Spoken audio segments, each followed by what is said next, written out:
இப்போ நீ ஒரு இடத்த ஒருத்தவங்கள போய் நீ காயப்படுத்துற, கேலிப்படுத்துறன்னா, ஒண்ணு அந்த இடத்துல நீ நிறுத்திப்பாரு. அப்போ அந்த கஷ்டம் என்னன்ற புரியும். ஸோ அந்த எம்பத்தட்டிக்கான ஃபீலிங்கோட அவங்க வளர்த்தீங்கன்னா, இதை இந்த இந்த ஸ்டேஜையும் கிராஸ் பண்ண முடியும்.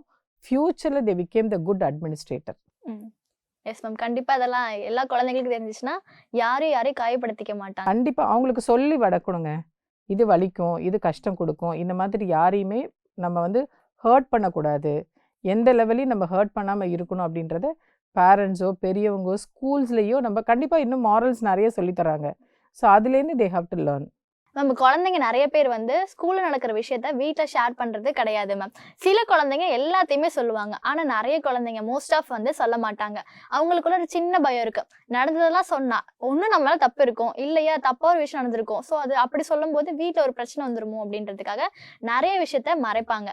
பட் மறைக்கிற விஷயத்தை விட எல்லாத்தையும் ஓப்பனா சொல்லும் போது அந்த குழந்தைங்களுக்கு வந்து பேரண்ட்ஸோட சப்போர்ட் அதிகமா கிடைக்கும்ல மேம். கண்டிப்பா கண்டிப்பா கண்டிப்பா. அப்ப வந்து குழந்தைங்களுக்கு வந்து பேரண்ட்ஸ் மேல ஒரு நம்பிக்கை வரணும். அதுக்காக பேரண்ட்ஸ் என்ன மேம் பண்ணணும்? நம்ம குழந்தை நம்ம கிட்ட சொன்னா நம்ம ஒன்னும் சொல்ல மாட்டோம் அப்படின்ற நம்பிக்கை எப்படி கொண்டு வரது?